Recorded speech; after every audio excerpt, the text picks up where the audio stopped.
Good morning. Today, I'm going to talk about advanced programming with the Wolfram Compiler. My name's Tom Wickham-Jones. I'm the Director of Kernel Technology at Wolfram Research. I've worked on the Wolfram system for over 30 years and the Mathematica compiler for the last 6 years. I gave a talk yesterday, a more general talk on the compiler, and this is a more detailed talk about advanced programming and advanced details. But I'll just run through some details of the compiler. So it's a compiler for the Wolfram language. It's a long-term project. It's built entirely in the Wolfram language. And the idea is to leverage the latest compiler knowledge and technology. It's first released in Mathematica 12 in 2019, and there have been regular updates since then. Most recently, well, the next update will be in version 13 that's about to come out. So the basic operations of the compiler are to convert Wolfram language code into native machine code. It uses LLVM as a backend, and it uses an in-memory JIT compilation that just directly produces executables that can be executed. However, it can also generate dynamic libraries. It has a static type system, so you add type annotations to a few parts, maybe the function arguments, and then an inferencing system propagates types throughout your code. It forms an alternative execution model for the Wolfram language. It integrates very well with the Wolfram language evaluator, and it can generate standalone applications. So for advanced programming, these are the topic for today. I'm going to have a focus on performance. And so with this, I'm going to be thinking about special transformations that one might use on the code, how to use compiler technologies, compiler knowledge to optimize things. And these things can actually specialize and optimize your code for the actual hardware that you're running on. We can also exploit knowledge of an entire program. We can implement custom data layout, special data layout features. We can use special program transformations to implement features such as automatic differentiation. We can use extension technologies such as grid or GPU. So these are some of the things that are going to be relevant. So we're thinking about code optimization, and this is thinking about transforming the code to be faster. So one of the ways that this can happen is to relax some of the requirements of the code. So if you solve a slightly simpler task, then you might be able to do it more quickly. And we can also target special tools such as libraries or hardware. So I went through this yesterday, but I'm just reiterate this. So we have the basic pipeline where we convert Wolfram language code to fast native machine code. And this is code, the native machine code. This is executing directly on the metal of your CPU. There's no sort of nothing that sits in between, you know, the code that the compiler produces and your CPU. It's directly executing on your hardware. So we start out with the Wolfram expression version of the code with, you know, basically an inert version of basically a syntax tree. And we do various transformations on that.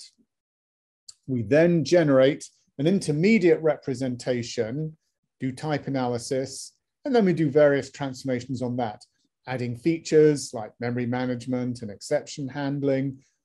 We also go and add optimizations, and it's those that I'm going to be talking about quite a lot. We integrate this in the evaluator, and then we hand it off. We generate LLVM intermediate code, and that goes and generates executable output. So the Wolfram IR is something that's very close to machine instructions, except it has type markup and it has some important mathematical properties. So it's very suitable for transformations. It's very easy to do reasoning on it. And in terms of generating final output, it's quite good for reaching special instructions on your CPU. So in terms of, optimization transformations, we have lots of standard things for eliminating dead code and removing redundant work and such like. We also have some things that are special to the Wolfram language. So we can think about things like operation pipelining, avoiding data copying, and optimizing memory management. And then in LLVM itself, there's a vast amount of functionality that comes from LLVM. So, things like, figuring out loop invariants and eliminating code, and all of these things can help to make the code more performant. So let's look at these different stages of the compiler and some of the benefits that they might bring. So we start out with this sort of syntax tree, and this is something that's very close to the Wolfram expression that we started with. And these are the sorts of things that we might do. So here I've got a function, but there's actually a lexical, we're using the same lexical variable in two different places. Now, because this is lexical scoping, the inner scope always wins, but we do a transformation that removes having to worry about these by renaming things so that these collisions never happen. And then once we've done that, it's much easier to work with things. The next stage is to generate, I've got a slightly different function here, and we're going to generate Wolfram IR, add type annotations, but not expand everything out. And this form of the code is actually quite convenient. See, we haven't actually said what version of plus or what version of subtract we should be working with. And quite a lot of transformations can work on the code like this. The next stage is to then go and expand all the functions out and do aggressive inlining and transformations. And we see that, it's got quite a lot bigger. So even though it's got quite a lot bigger, it's, it's only one function. And, so this is going to execute quite quickly. Then, same example, we generate LLVM. And again, these are somewhat similar to the Wolfram IR that it started with. And then finally, LLVM generates some sort of assembler, and this is what we have, what we have here. So these here are the sort of basic machine instructions. So, this is like a, 2 to 3 gigahertz computer. So these things are, they don't take, it can execute a lot of this code all at once. Now, let's look at some transformations that we might do on these syntax, on this code, things that are special to the Wolfram language. So here's one. I've got an input function, and it's got some sort of list operation. So I'm sort of adding two lists, but they have the same length. And so we can actually expand this out at the syntax tree level. To run this operation, we've got to make sure that we only compute things once, and they might have side effects and things like that. But now here we're generating 3 lists. So there's 2 input lists, and then there's an output list. But now we've just gone to generating 1 list as output. So that's quite a saving. That's quite a good optimization to add there. Here's another type of optimizations that we can be thinking about. And this is making use of the fact that the compiler sees the entire program, not just one evaluation, the entire program. And this allows it to optimize code at compile time. And here's a couple of examples of this. So in this first example, I've got a packed array in the function, and I'm multiplying it by 2, and I'm adding 3. So when we generate the code for this, we can see that the output of this 3 is only used in one place. So that means that we could do this plus in place. So we don't need to copy output. We could just write the output into this. And that would be quite a good saving. Another example of an optimization is here. So here we have a function, we have a matrix, we're extracting a row of the matrix and computing its length. And we can see here, this is the row of the matrix and we're computing the length. But this row is only used once, it's not being captured, and we're not modifying the underlying data anywhere. So we could just, have a sort of version of part extraction that doesn't actually copy any data. It just refers to the existing data. And again, if this was a significant matrix, this would be quite beneficial, quite optimized. So let's look at some LLVM optimizations that we can get. So this is a nice LLVM feature that they provide, and it's called loop vectorization. And the idea is to reduce the amount of time spent in loops by using SIMD techniques. So SIMD stands for single instruction, multiple data, and they leverage lots of extensions that are added to CPUs. For example, Intel have processors have a lot of extensions like MMX instructions and things, which are quite useful for these types of things. So this is an important point, and something the compiler can leverage is the fact that it can generate code that's optimized for your hardware. When we build Mathematica, we're creating it, we build it and ship it out, but we're building it for generic hardware. But your computer might have more power than is available in a generic machine, but the compiler is running locally on your machine and it can generate code for your machine. So this is an example of loop vectorization. So the sort of standard default way of running things is just one element at a time would get updated in this loop, and that means n trips around the loop. It's like length n data, so n times around the loop.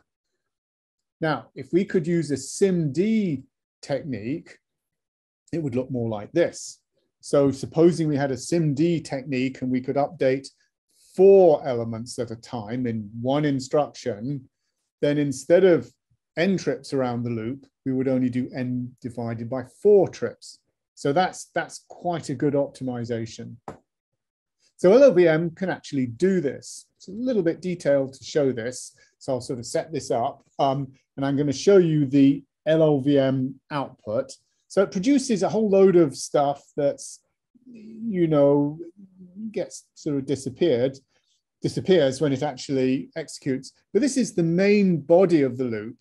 And what we see here is it's working with 4, these vectors of length 4. So these are the actual special registers on the hardware. This is what it's going to target. And so this is able to do that speed up, only going around the loop, a quarter of the times. And we've set things up carefully, we're able to do that. And because we're generating code for your hardware, or my hardware actually really, we're able to benefit from that. So that's quite a powerful optimization that we're able to take advantage of. Now, another optimization that we can take care of, and this is something that more hooks into what sort of you have, your requirement, your usage, but it's possible to relax some of the requirements of the code. So by default, quite a lot of things, by the semantics of our language, we need some sort of guarantee. We need to make sure that the code doesn't access elements that don't exist. Very often that could lead to a crash of the code, which we want to avoid. other things. You know, we could get, say, like arithmetic operations on integer can overflow and wrap around, and those sorts of things can be negative. Yet another idea is that we can have, you know, you've got various semantics, like the code's supposed to respond to aborts and things. So these are all requirements that by default have been added to the system. So, but they come with a price. So obviously it's a fantastic optimization to remove these, you know, remove these by code analysis, like we're going around a loop and we can see how many times we're going around a loop and we're not accessing things out of bounds, so we don't need to do array access every time. But it's not always possible to do that sort of work. Can't always be done. So one of the ways of doing this is to turn off the checking.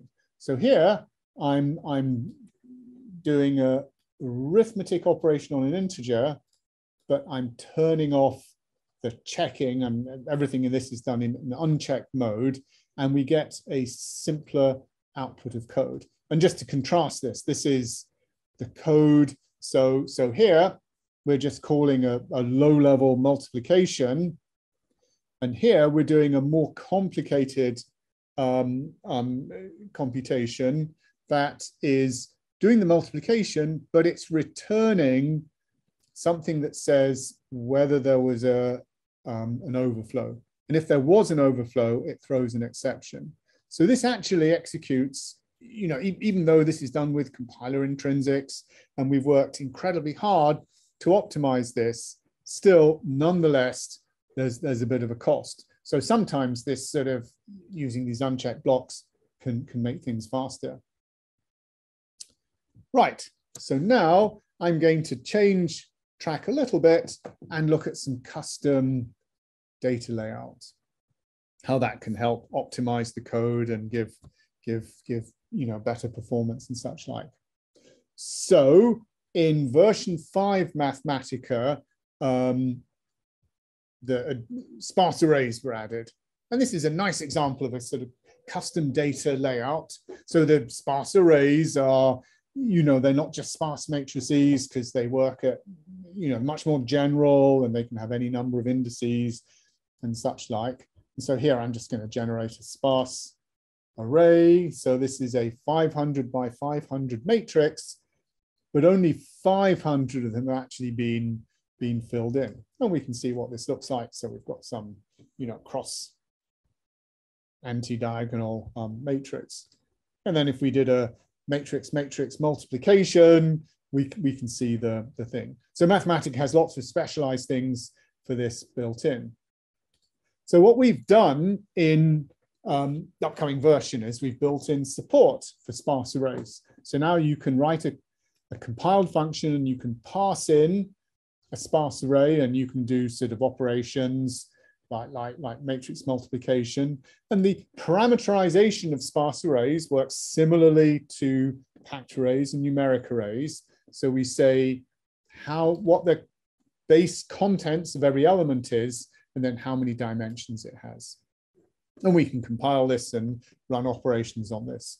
So with this, we've been able to implement some new features in the system.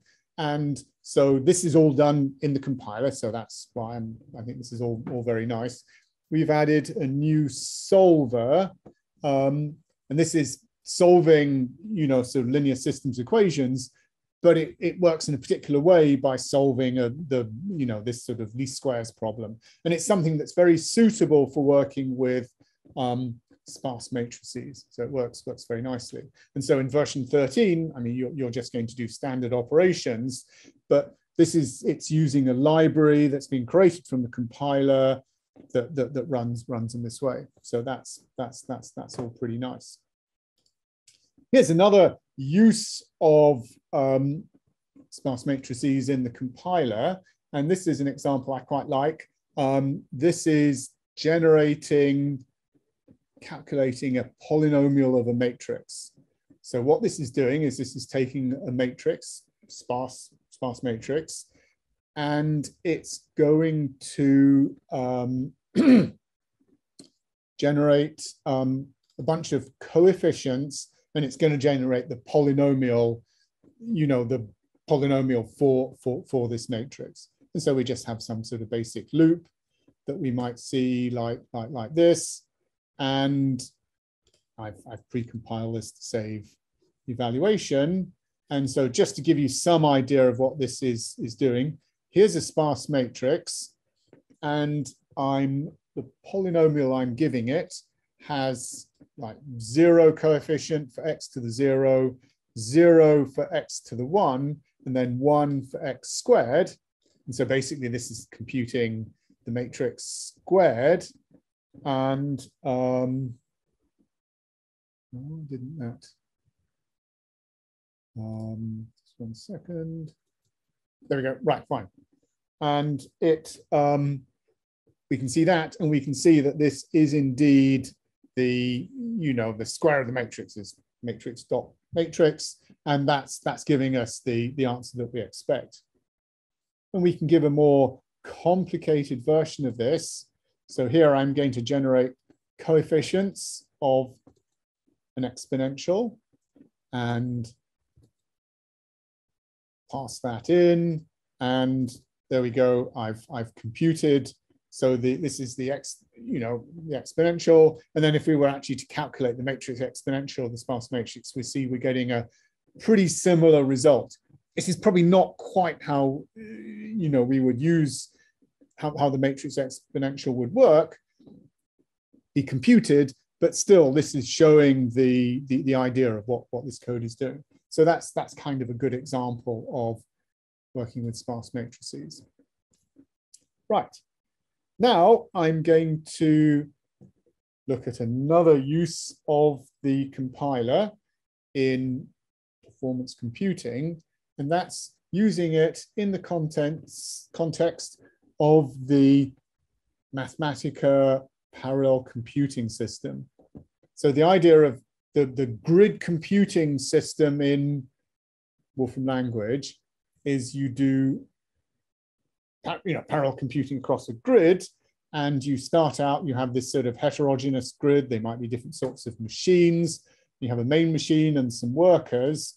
And what you do is the main machine sends commands, computations to the workers. They work on the things, and then they send the results back, and the main machine collects and processes the results. So Mathematica comes with all the tools to sort of set this up. I'm just going to launch the system. So I've got a Linux machine running here that I'm connecting to, and that's what we might see here. So I can run an evaluation on all these things. So they're all Linux machines. They have a different process, but they're all running version 13. And just executing this locally, I see that I'm actually running on a Mac. So now, how can we use this with the compiler? So first of all, I want to test this to demonstrate this. So I'm going to do a computation of the system ID. And I'm doing this by sending a compiled function that computes the system ID on all the different machines. So if I execute this here, I get this is compiled code, and it's returning the system ID.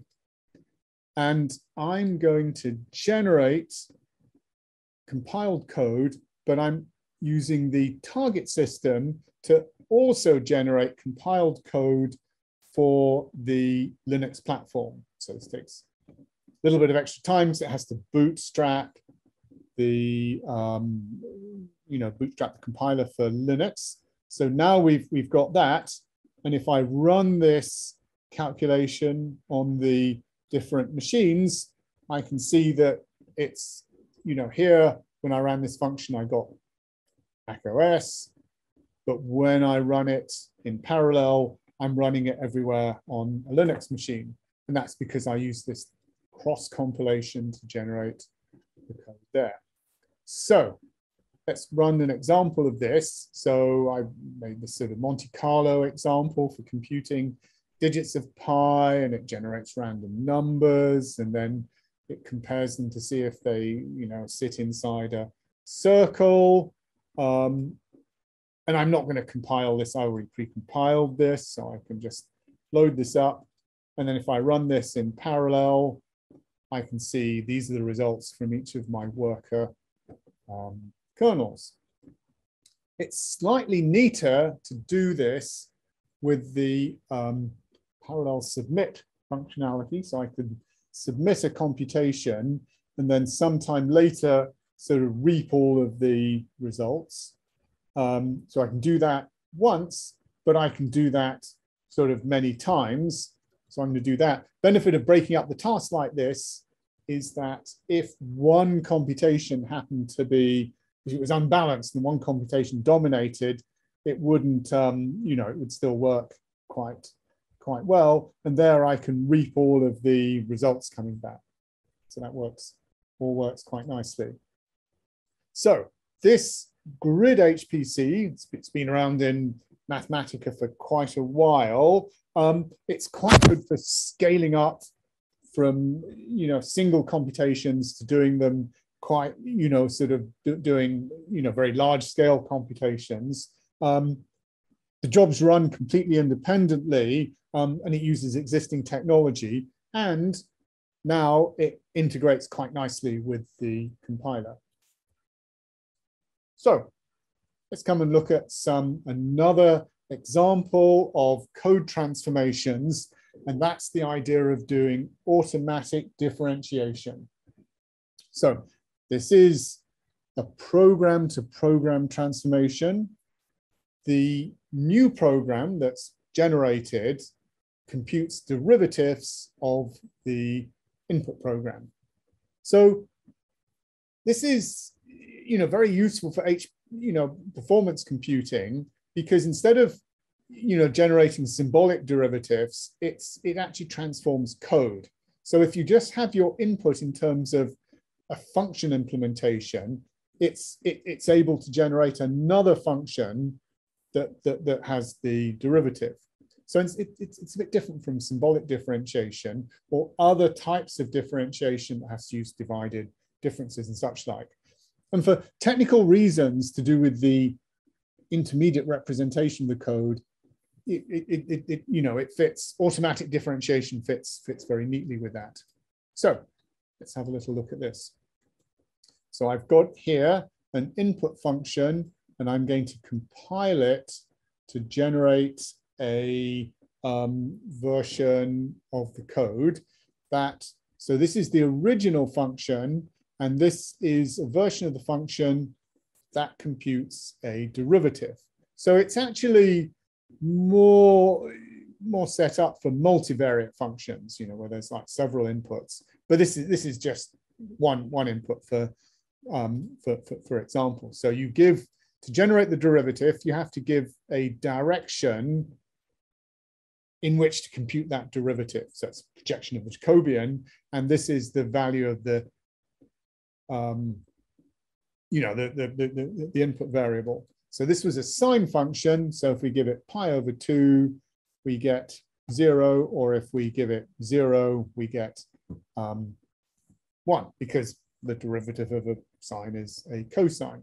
So that's working quite nicely there. Here, I'm going to use the, so this is the input function, and this is the output. And so we've, you know, looks to me like we've computed the derivative correctly. So what's particularly interesting about this is it works on programs. So not just, you know, you could say here, well, this function here just had sine, and we could look up that the derivative of sine is cosine.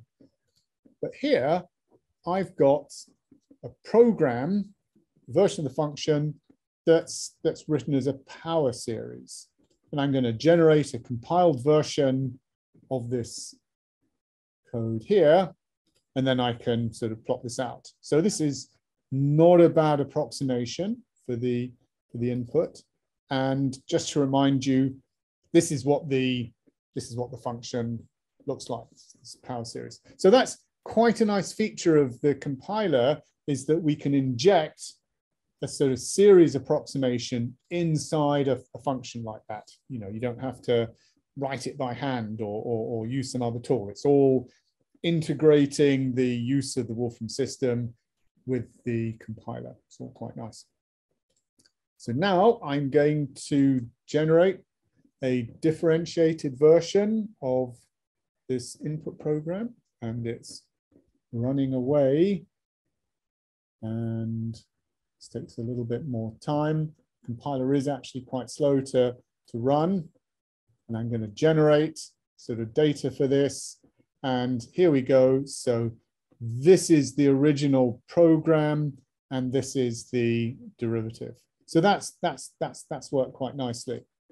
Now, the big benefit of this is that many computational problems need derivatives, and we can go from a code representation of the function to the actual derivative computation. So this is quite a good way to generate this. That's quite efficient. Right, now I want to talk about another technology, and that's technology based on using GPUs. So to demonstrate this, I'm going to have to actually switch my computer to use, but I'm still going to stay on the same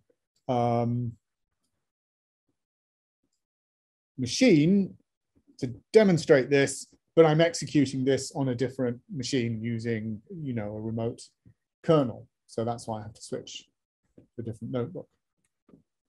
The reason for that is I'm using a Macintosh, but the GPU technology I use doesn't exist on the Macintosh, but it exists on Linux and Windows. So here I'm going to be talking about GPU programming using the Wolfram compiler. So GPU programming, what is this? This is using graphical programming units for general programming. So typically these GPUs have huge, as in thousands of hundreds or, you know, 1,000, 500,000, whatever, numbers of somewhat limited CPUs. So if your computation can be set up to work in the GPU way, you can get massive accelerations, but they're quite non-trivial to set up. And, you know, they don't do all aspects of programming, and there's all sorts of constraints and limits. But on the other hand, certain things can be very efficient. So one particular GPU system is the platform and set of tools made by NVIDIA. And they use a name for this, which is CUDA. And this is probably the most popular GPU system, but it's not the only one. NVIDIA produce a nice set of libraries that work with their GPUs, you know, for programming in CUDA. And this fits very well with the compiler. And I'll just show a little bit. So this is the basic sort of model. This is your GPU, and it has all these little mini processing units, and they all interact together, and you get all sorts of different memory that's local to the processing unit. So it's quite complicated to use this. And the basic workflow that you might do using Mathematica is you might allocate memory on the GPU and copy memory to there and configure things and run your kernel and then copy the memory back and free it up. So quite laborious. And what we want to do is to make that easier to use. So we added quite a few years ago a thing called CUDA Link, which was bundled with Wolfram Language. It's been there for a while. And this has various tools and things for working with CUDA. It's quite useful for learning about CUDA, but it has quite a lot of restrictions. Like one restriction it has is that it cannot generate actual CUDA code. You have to get that from somewhere else. So that's a bit of a restriction. So now we have the compiler, and that introduces new possibilities. So NVIDIA make all these nice libraries that work with GPUs. They have various low-level tools for things like moving data, loading kernels, executing kernels. They also have quite a lot of high-level solutions that they've built on top of these tools for doing, like dense and sparse linear algebra. And so what the idea was to make a set of compiler tools that call these libraries. And just to, the basic idea of this is that it's quite easy for the compiler to call to external code. Now, this is the sort of thing that I think we might be sort of making a sort of neater way to integrate with external libraries. But this is how it works. You say, that it's an external library and you have to give a type signature. Once you've done that, you can call the function as to have some various things. And so this is calling the time function from the C runtime library. Here's a slightly more elaborate function, and this is calling something that formats time. So this gets the output of the time function and it returns a string version of this. And I'm going to compile this, and then I can run this, and this is showing me the date and time on my platform just by calling the C runtime library. So just as you can call the C runtime library, we can also call the NVIDIA CUDA libraries. And that's what we've done. That's what we've done with a set of things that we call this CUDA compile tools. And this is a new way of interacting with GPUs that we're building out in Mathematica. This is all some very nice work that was done by Thomas Fry, who was worked as an intern with us over the summer. So very nice work, and that was great. So one core of this is a whole bunch of data operations. So we have a set of functions that can load and retrieve data on the GPU.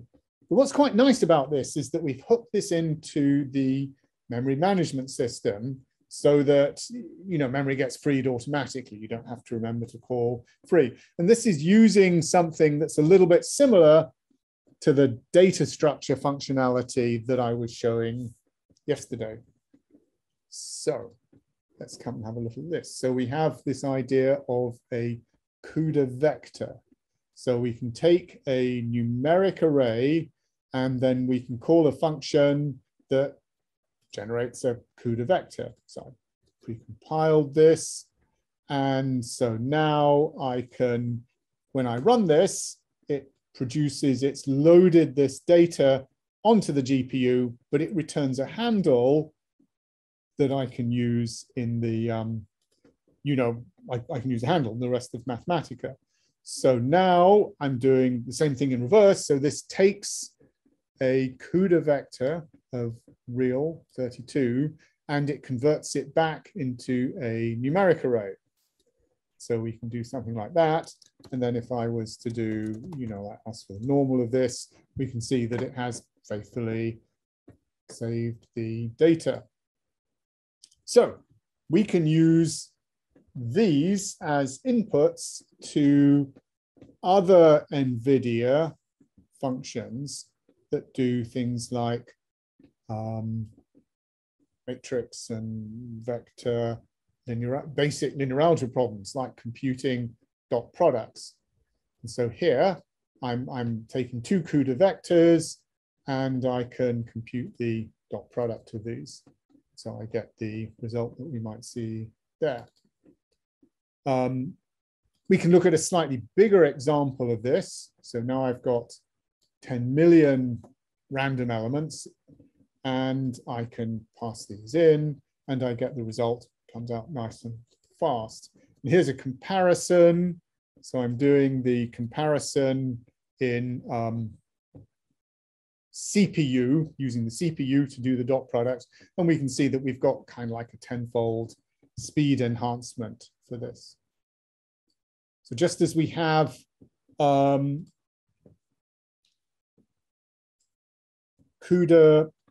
vectors, we also have CUDA matrices, so more functions. And so now I can do some sort of operation like this. I can generate a CUDA matrix, and I can, convert that back into a numeric array. These numeric arrays are very useful because they can hold, a whole range of different types. So packed arrays only hold double precision numbers, but very often on these GPUs, you want to work with single precision floats. And so that's why a numeric array is all pretty useful. So now we're going to use this in do a matrix computation with this. And what we're doing is we're computing, this is a sort of basic building block of many linear algebra computations. And we're computing, alpha times scalar times two matrices and adding in a scalar times another matrix. And the result is coming back in this thing here. So this is a, sort of basic core computation. And let's make some data. And we run this. And then we can extract the data coming back. And just to show us what because of what the input was, we gave a 1 and a 0. This is basically just multiplying this by this and getting the result out into this. And we can see that that's what we're doing. We're doing, that's the operation that we're doing. To get some idea of how well this works, I'm going to do a slightly bigger matrix. So this is like with 1 million elements. And we do the operation, and this runs in a certain time like that. So just comparing this with the CPU operation, and this is doing the CPU operation. So this is running quite a lot faster. So almost a factor of 100. Now, in fact, these aren't quite the same because this is allocating space on the CPU for the result, which this has generated the space was already generated. But despite all that, this is still, this is still very significantly faster. So that's the type of benefit that you can get from running things on the GPU. So now, how can we use this sort of thing? I'll just quickly mention that there's equivalent, just as there's dense vectors and matrices in CUDA, there's also sparse matrices and vectors, and we've got support for these, and it's the same sort of, same sort of thing. They have copy to the GPU, copy back, and it hooks in nicely to our sparse array functionality that I was showing a little bit earlier. So now let's try to look at something that's a bit more like a sort of, a real goal, a really quite interesting goal of some of this technology. And the idea is to do code conversion. So the idea is we'll write an algorithm for doing linear algebra, computing something with the CPU, and then we're going to convert that implementation to run on the GPU, and we'll do that automatically. So how can that work? So here's a simple function. So it takes a numeric array as input, slightly, cooked up. It adds the matrix to itself and then computes, does a matrix multiplication. So we can look, and this is why this partial, just type analysis version of the code is quite simple. It's quite useful. So here's the addition. So there's a copy. This copy instruction is redundant. It's not a real. It's not, copying data. it's just, you know, it might be shifting, it would probably get optimized away, but still it's left in there. Now we're going to look and see, we're going to run do the same thing, but we're now going to run a GPU conversion on this. And we see here that we've converted the code. And so we start out with the numeric array, but then we've converted the numeric array into a CUDA matrix. We then propagate through this, renaming the functions appropriately. So we're calling you know, a CUDA addition, and then a dot product, and then at the end we convert it back. So that's an automatic process. Now this is still not totally ideal, because these copying to and from the GPU are probably going to be more expensive than the actual operations, but it gets better when we go into something that has a loop. And so here we've got an even more, I think this is computing some sort of Pardet approximation, or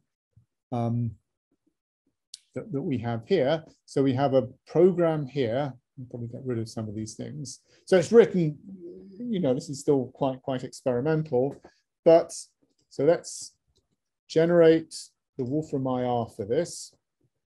And we see here we've got some sort of loop and thing like this.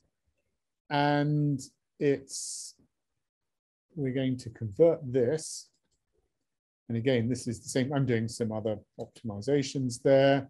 But again, what we've done now is we start out, we've converted the input, copy onto the GPU, and then everything now is running by driving the GPU to use GPU-based matrix operations. And then at the end, we copy the thing back. And so this is something that's starting to get a possibility for some actual, you know, beneficial results by, you know, driving the GPU, but doing it in an optimized way. So it's quite interesting. Anyway, so I'll just wrap up the CUDA part of this. You know, the basic roadmap for our CUDA functionality, in case anyone's interested, is we're looking now to update CUDA link to use these new compiler features. Something that we haven't done yet is is to use the compiler itself to generate CUDA kernels. So that's something that hasn't been possible, but LLVM can also generate the compiler output. They can generate the programming language that's used on the GPUs. We can do more work with NVIDIA libraries. I mean, there's just a huge realm of stuff that we haven't tapped into, and we can develop these sort of automatic conversion tools that I was showing you. So now I'm just going to switch back to my advanced programming. So I showed you the tools on the, shift this toolbar over here. And right, so I'm just going to wrap up now. So just in summary, I've been looking at some advanced programming features with the Wolfram Compiler with a focus on performance. And I looked at various optimizations, things that are sort of special to the Wolfram language, how we can optimize code, especially for your hardware, how we can leverage knowledge of the code based upon looking at the whole program rather than just individual parts of it, how we can use custom data layouts. Then I looked at some specific technologies, such as the Wolfram grid technology, automatic differentiation, and some new work that we're doing with GPUs. So just to remind you again that we have a lot of opportunities for developers or interns to work on all sorts of different things, like new technologies or you know, building out the current features. And there's a whole realm of new compiler techniques, all of which, you know, are sort of quite interesting. And this is a great technology for sort of working in this. So don't hesitate to get in contact. Anyway, I think I'm going to wrap up now, but thanks very much for listening, and we can have some discussion and questions in the time that follows. Thanks very much. Thank you. Right. Bye-bye.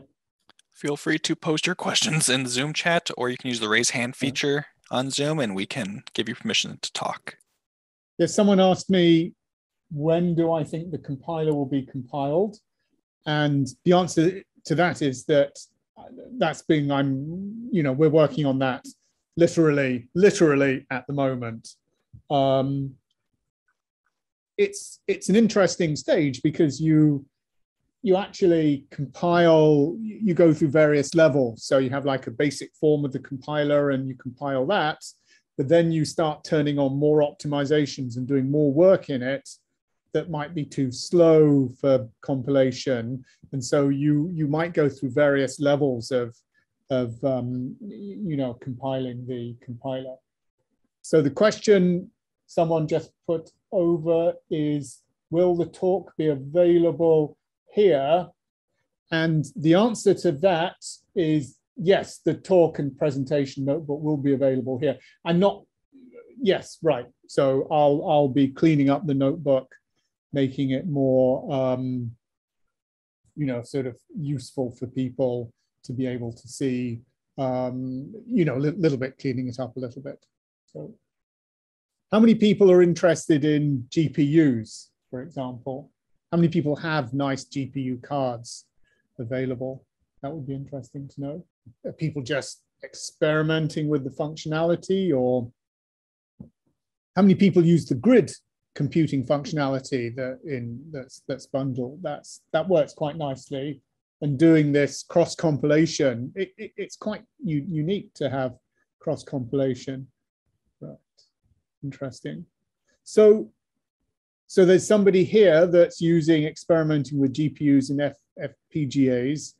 So what technologies are you using for those? That would be interesting to know. Because basically we can start to build up tools to work with libraries. And it's very nice to have sort of scripting access to the GPU. That's a great way of developing algorithms and things. So I don't think I'm getting lots of questions. So I think people maybe want to go on to another, other talks and things. There's lots of good talks coming up. But that's all fine. I think I'm going to wrap up now. So thanks very much for everybody for coming. You can message me through Pathable, and I'll make an attempt to answer your question if over the time I get notified about that. Anyway, thanks very much, and I think I'll wrap up. And I think this is going to end up. Oh, hang on, there's a question here.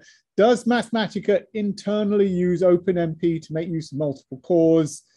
The answer is yes, we do use OpenMP to make use of multiple cores.